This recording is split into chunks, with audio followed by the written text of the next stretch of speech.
Hello दोस्तों, I hope you all are doing good. तो आज के इस वीडियो में हम हाल ही में गोवा में हुए एक दर्दनाक घटना के बारे में बात करने वाले हैं, जिसमें एक निर्दयी माँ ने अपने 4 साल के बच्चे की अपने हाथों से जान ले ली। चलिए जानते इस पूरी घटना के बारे में। माँ का प्यार वो जादू है जो कोई शब्दों में नहीं बयां किया जा सकता। उसकी मुस्कान और वो तीर जो बच्चे के दिल को हमेशा लुभाते रहते हैं। जब बच्चा रोता है तो माँ की बाहें ही वह स्वर्ग होती हैं जो सभी दुखों को दूर कर देती हैं। उसकी ममता में ही बच्चे के लिए पूरा कोज होता है जो कहीं भी नहीं मिलता। जिस तरह से माँ अपने बच्चे के साथ होती है वो कहीं भी बच्चे को अकेला महसूस नहीं करने देती। उसका प्यार, उसकी देखभाल बच्चे को जीवन के सफर में हमेशा साथ लेकर चलते हैं। लेकिन क्या सूचना को भी उसके बच्चे के लिए इतना ही प्यार था? चलिए जानते हैं। सूचना सेठ एक कोलकाता की होनहार लड़की जिसने अपने दम पर पढ़ाई पूरी करके अपने खुद का स्टार्टअप चालू किया। सूचना शुरू से ही पढ़ाई में बहुत अच्छी थी। पढ़ाई खत्म होने के बाद अच्छी जॉब के लिए सूचना बेंगलोर में आई और कई सालों तक बड़ी बड़ी कंपनीज के लिए काम करती रही। इसी दौरान सूचना एक लड़के से मिलती है जिसका नाम था वेंकट रमन, जो सूचना जितना ही होशियार था।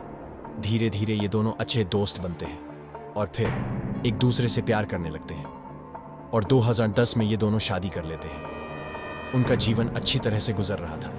लाइफ में कुछ बड़ा करने की सोच दिमाग में रखते हुए सूचना और वेंकट दोनों एक स्टार्टअप चालू करते हैं जिसका नाम था माइंडफुल AI लैब। कुछ साल बाद वेंकट इस स्टार्टअप से अलग हो जाता है और कहीं दूसरी जगह काम करना स्टार्ट करता है जहां से उसकी अच्छी खासी कमाई हो रही थी।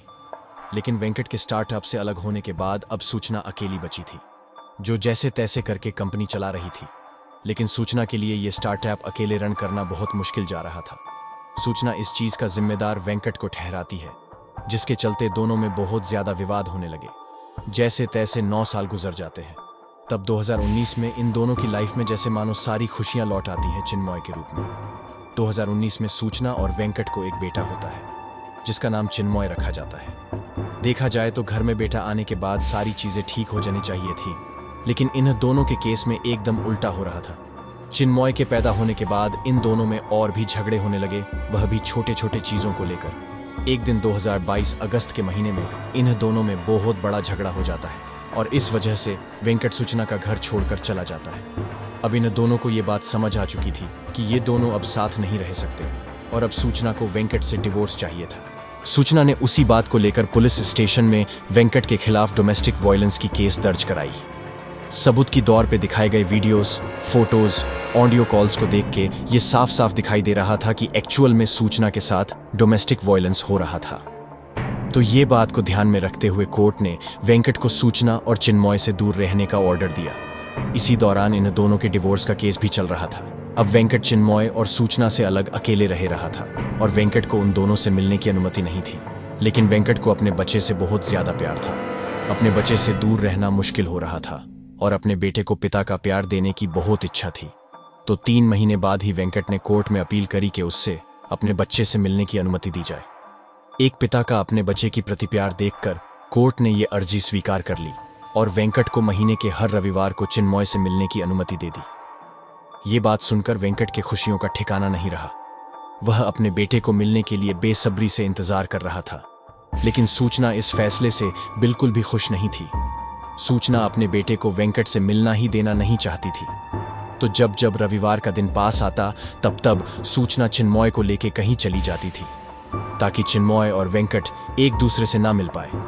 जब जब वेंकट चिन्मय से मिलने आता तब सूचना कुछ भी बहाना बता के वेंकट को वापस भेज देती थी। ये सिलसिला ऐसे ही चलता रहा।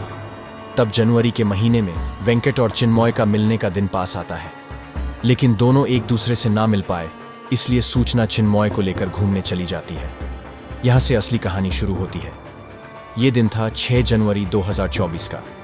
सूचना चिन्मय को लेकर गोवा के एक होटल में पहुंचती है जहां दोनों खूब एंजॉय करते हैं। एक बच्चे को अपने माँ बाप के प्यार के अलावा और क्या ही चाहिए होता है।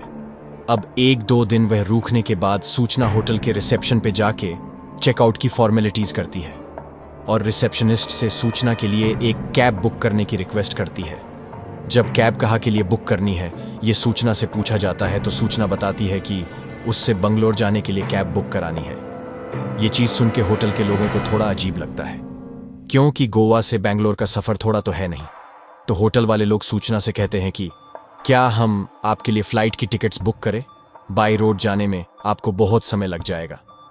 उस पे सूचना अपने जिद पे अड़ी रहती है, तो होटल वाले लोग भी बिना कुछ सवाल किए सूचना के लिए एक कैब का बंदोबस्त कर देते हैं। कैब ड्राइवर, जिसका नाम रॉय जॉन था, राजी तो हो जाता है, लेकिन डबल पैसों की मांग करता है, क्योंकि बैंगलोर से लौटते समय कैब ड्राइवर रॉय जॉन को बिना सवारी खाली आना था। डबल पैसे होने के बावजूद सूचना पैसे देने रेडी हो जाती है। सब कुछ अजीब लग ही रहा था, तब होटल वालों को और एक बात याद आती है। अरे, ये हम तो अपने बेटे को लेके आई थी, अब वह नहीं दिख रहा। होटल वाले जब बेटे के बारे में पूछते हैं तो सूचना बताती है कि मुझे कुछ अर्जेंट काम आया है, जिस कारण से मुझे एकदम अर्जेंटली बैंगलोर के लिए निकलना पड़ रहा है। तो मैंने अपने बेटे को मेरे रिलेटिव के पास रखा है, जिसको जाते जाते रास्ते में पिक कर लूंगी। इस बात को सच मानते हुए होटल वाले लोग भी आगे कुछ सवाल नहीं कहते। उसके कुछ ही देर बाद रॉय जॉन होटल पहुंचता है सूचना को पिक करने। तब सूचना रॉय जॉन को उसकी बैग्स कार में रखने की रिक्वेस्ट करती है। जब रॉय जॉन बैग्स कार में रख रहा था, तब उनमें से एक बैग बाकी बैग्स के तुलना में काफी हैवी लग रही थी। गोवा में अल्कोहल सस्ता मिलने के कारण कहीं सूचना कुछ बॉटल्स बैग में तो नहीं ले जा रही, ये बात सोच के रॉय जॉन सूचना को इस बैग का इतना हैवी होने का कारण पूछता है। लेकिन मेरा ही कुछ सामान है, ऐसा बोल के सूचना रॉय जॉन की बात को टाल देती है।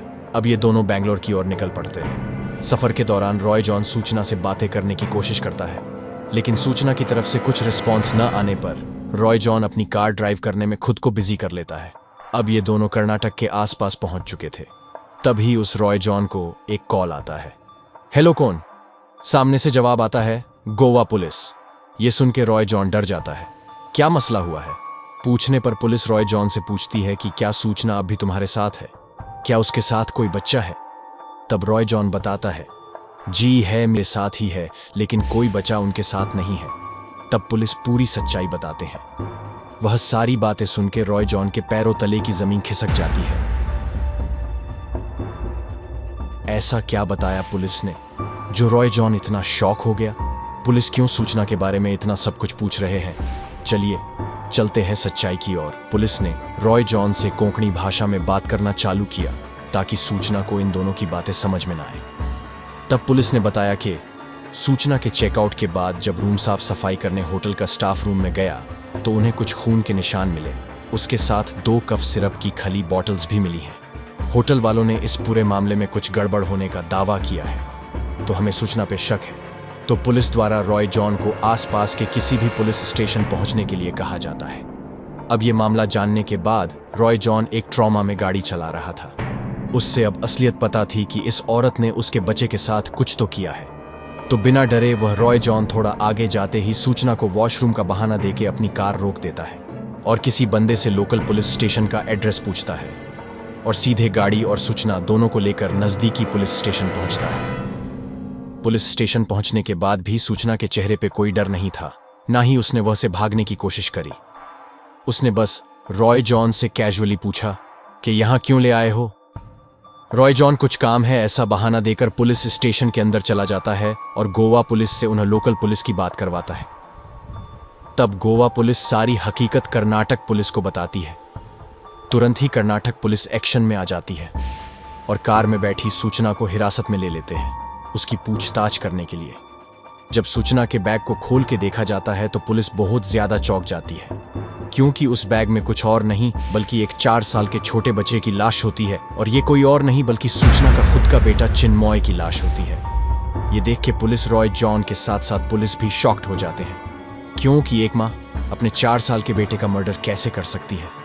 जब इस बारे में सूचना से पूछा जाता है तो सूचना बताती है कि जब मैं 7 तारीख की सुबह नींद से उठी तब मैंने चिन्मय को मरा हुआ देखा। वह कैसे मर गया मुझे कुछ नहीं पता। ये सब सूचना बिना किसी अफसोस से बता रही थी। होटल में मिले खून के निशानों के बारे में जब सूचना को पूछा गया तो उसने बताया कि चिन्मय को मरा हुआ देख मैं बहुत डर गई थी, तो मैंने भी अपनी हाथ की नस काट के खुदकुशी करने की कोशिश की। तो मैंने बच्चे की बॉडी को बैग में डालकर बंगलोरे ले जाने का फैसला किया। ये सब सुनकर पुलिस वालों को विश्वास नहीं हो रहा था कि एक माँ कैसे अपने बेटे को इतनी दर्दनाक मौत दे सकती है। पोस्टमार्टम रिपोर्ट्स के आने के बाद कुछ चीजें सामने आई। होटल रूम में पाया गया खून वाकई में सूचना का ही था। और चिन्मय के बॉडी पे एक भी झटपटाने के या हाथ पाई के कोई निशान नहीं थे। इसका मतलब ये निकलता है कि चिन्मय को बेहोश करके मारा गया। बेहोश करने के लिए कफ सिरप का इस्तेमाल करा गया। सूचना ने पहले तकिए से चिन्मय का मुंह दबाकर उससे मारने की कोशिश की। फिर भी चिन्मय की सांसें चल रही थीं, तो सूचना ने चिन्मय का गाला दबाकर मार दिया। क्या आप सोच सकते हो कितनी निर्दयता से सूचना ने अपने खुद के बच्चे को अपने ही हाथों से मार दिया? कैसे कोई मां इतनी पत्थर दिल हो सकती है? जब चिन्मय की जान लेने का कारण सूचना से पूछा गया तो सच्चाई सामने आई। जब कोर्ट ने वेंकट यानी कि सूचना के पति को चिन्मय से मिलने की अनुमति दे दी, तब इस फैसले से सूचना बिल्कुल भी खुश नहीं थी। सूचना बिल्कुल भी ये नहीं चाहती थी कि वेंकट और चिन्मय मिले। सूचना वेंकट को कभी अपनी जिंदगी में खुश नहीं देखना चाहती थी, और सूचना को अच्छी तरह से पता था कि वेंकट अपने बेटे चिन्मय से बेहद प्यार करता है, और ये खुशी सूचना वेंकट नो नहीं देना चाहती थी। इसलिए उसने रेज में आके अपने बेटे की ही जान ले ली। बदले की आग में अपने 4 साल के बच्चे की ही जान लेना कितना सही था। उस बच्चे को तो डिवोर्स इस शब्द का अर्थ भी पता नहीं होगा। उससे क्या ही पता था उसकी खुद की ही मां उससे मार देगी। अब वेंकट खुद को ही इस सारे घटना का दोषी मानता है। वेंकट का कहना है कि काश मैं चिन्मय को मिलने की जिद नहीं करता तो शायद आज चिन्मय जिंदा होता। वेंकट तो बस अपने बेटे को पिता का प्यार देना चाहता था, लेकिन अब वेंकट की जिंदगी भी जीते जी नर्क बन गई। इन सारी चीजों में उस छोटे बच्चे की क्या गलती थी? पति और पत्नी के झगड़े में उस बच्चे की जान चली गई जिसकी लाइफ अभी अभी तो शुरू हुई थी। आज के वीडियो में इतना ही। आई होप आपको आज की वीडियो पसंद आई होगी। पसंद आई हो तो वीडियो को लाइक करें और चैनल को सब्सक्राइब करें। मिलते हैं अगली वीडियो में, तब तक के लिए बाय बाय।